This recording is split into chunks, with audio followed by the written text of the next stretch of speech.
പെറ്റിനെ വാങ്ങാൻ പോയപ്പോൾ ഉണ്ടായ ഒരു സംഭവമാട്ടാ ഈ പൂച്ച കണ്ടില്ല. അവന് ചെന്നപ്പം മുതൽ ഞങ്ങളെ കൂടെ പോരാൻ നിൽക്കുക. അപ്പോൾ വെക്കേഷനൊക്കെ ആവാൻ ടൈമായപ്പോൾ മക്കൾക്ക് എന്തെങ്കിലുമൊക്കെ ഒരു പെറ്റിനെ വേണമെന്ന് പറഞ്ഞിട്ട് കുറേ ദിവസമായി. അപ്പോൾ എൻ്റെ ഹസ്ബൻഡിന് വലിയ താല്പര്യമൊന്നുമില്ല ഈ പെറ്റിനെ വാങ്ങണ കാര്യത്തിൽ കേട്ടോ. കാരണം വെറുതെ ഒരു ജീവനെ കൊടുന്ന് നമ്മൾ ശരിക്ക് കെയർ ചെയ്തില്ലെങ്കിൽ അത് ചത്തുപോകും, അത് ഭയങ്കര തെറ്റാണ്, കുറ്റമാണെന്നൊക്കെ ഉള്ളൊരു കൺസെപ്റ്റാട്ടോ.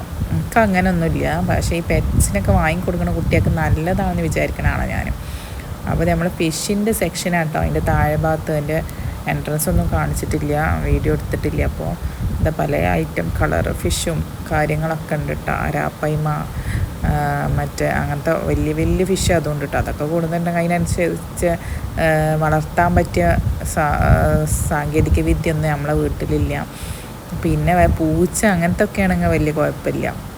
അതിന് പൂച്ചനെയും കിളികളൊന്നും വാങ്ങണതിനോട് എൻ്റെ ഹസ്ബൻഡ് സമ്മതിക്കത്തില്ല. ഞാൻ ഒറ്റക്കാണെങ്കിൽ പിന്നെയും കുഴപ്പമില്ല. ഇതാ നമ്മളെ കുഞ്ഞൻ ഇതെന്താ അതിൻ്റെ പേരെന്ന് എനിക്കറിയില്ല, എലി പോലുള്ള സാധനം നമ്മളെ പെറ്റ് സ്റ്റേഷനിലൊക്കെ കണ്ടിരുന്നത്. പേരറിയാവുന്നവരൊന്ന് കമൻറ്റ് ചെയ്യട്ടെ, എനിക്ക് പേരറിയാത്തതുകൊണ്ടാണ്. അപ്പോൾ നമ്മൾ കാര്യമായിട്ടൊന്നും വാങ്ങി, നമ്മളിത് ഈ കളർ ഫിഷ് വാങ്ങിയിട്ടുള്ളൂ. പിന്നെ ഇതാ ഇവിടെയുള്ള സംഭവങ്ങളൊക്കെ ഒന്ന് കണ്ട് പോവാമെന്ന് വിചാരിച്ചിട്ട് വന്നതാട്ടോ. അപ്പോൾ നമ്മൾ കാണാത്ത റയറായിട്ടുള്ള ഒരുപാട് ഫിഷും കാര്യങ്ങളൊക്കെ ഉണ്ട്. പിന്നെ താഴെ സെക്ഷനിൽ വലിയ കുഴപ്പമൊന്നുമില്ല, അത്യാവശ്യം വൃത്തിയും കാര്യമൊക്കെ ഉണ്ട്. ഇത് വലിയ ഫിഷൊക്കെ കണ്ടില്ല നിങ്ങൾ.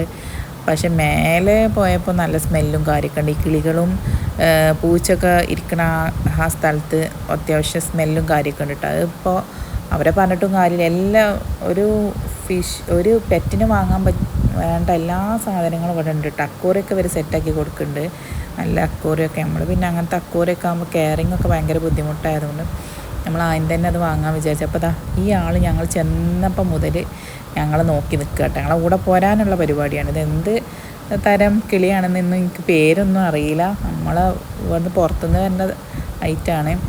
പിന്നെ അതിൻ്റെയൊക്കെ കേജൊക്കെ സ്മെല്ലുണ്ട് കേട്ടോ നല്ല. കാരണം അത്രയും നമ്മൾ ഫസ്റ്റൊക്കെ വന്ന് നമ്മൾ നല്ല വൃത്തിയിൽ തോന്നിയെന്ന്.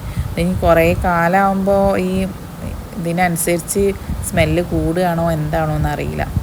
ഇത് നമ്മളിങ്ങനെ എന്താ ഇതിൻ്റെ പേരെന്ന് എനിക്കറിയില്ല കേട്ടോ. ഇങ്ങനെ എലിൻ്റെ ഒക്കെ പോലെ ഇങ്ങനെ ചുണ്ട് കൂടി ഇരിക്കൂല, എപ്പോഴും ഉറക്കമുള്ളൊരു ഒരാളാണിത്. അങ്ങനത്തെ ആളൊക്കെ ഉണ്ട് അവിടെ. ഈ ആസാമി പിന്നെ നമ്മൾ അങ്ങോട്ട് പോകുമ്പോൾ ഇങ്ങോട്ട് വരുമ്പോഴൊക്കെ നമ്മൾ നോക്കി നിൽക്കുന്നുണ്ട്. നല്ല ആക്റ്റീവായിട്ട് നിൽക്കുന്നുണ്ട് കേട്ടോ. വയറിലൊക്കെ വെച്ച് കൊടുത്താൽ അവർ നമ്മളെ കടിക്കും. അപ്പോൾ പൂച്ചകളൊക്കെ പല ഐറ്റം പൂച്ചകളുണ്ട് കേട്ടോ. പേരൊന്നും എനിക്ക് വല്ലാതെ അറിയൂല. 2-3 ഐറ്റമൊക്കെ ഉണ്ട് കേട്ടോ. നല്ല തൊപ്പൊക്കെ ഉള്ള ഐറ്റം ഒക്കെ പല ഐറ്റം ഉണ്ട് കേട്ടോ. പിന്നെ അങ്ങനെ ഞങ്ങളിതാ ഈ ഭാഗങ്ങളൊക്കെ ഒന്ന് കാണാമെന്ന് വിചാരിച്ചിട്ട് ഇങ്ങോട്ട് പോകുന്നതാണ്. അപ്പോൾ പിഞ്ചസൊക്കെ ഉണ്ട്. പിഞ്ചസ് വാങ്ങണമെന്ന് എനിക്കുണ്ടായിരുന്നു. പിന്നെ അതിന് കൂടും കാര്യമൊന്നുമില്ല. വാങ്ങുകയാണെങ്കിൽ നമ്മളിത് A to Z വാങ്ങണം. ഒരു പക്ഷിനെയും ഇതിനൊക്കെ വാങ്ങാമെന്ന് വെച്ചാൽ. പിന്നെ കോഴികളൊക്കെ ഉണ്ട്. എൻ്റെ ഫാൻസി കോഴിയൊക്കെ ഇല്ലേ, അതിനൊക്കെ പറ്റിയ കോഴികളൊക്കെ ഉണ്ട്. അതൊക്കെ അതിനോട് താല്പര്യമുള്ളവർക്കൊക്കെ വാങ്ങി നോക്കണമൊക്കെ നല്ലതാണ്. അത് ഈ പാവം ഞങ്ങൾ ചെന്നപ്പോൾ തുടങ്ങി ഞങ്ങളെ കൂടെ പോരാൻ വേണ്ടി കൈയും കാലൊക്കെ കാണിച്ചു തരുന്നുണ്ട്.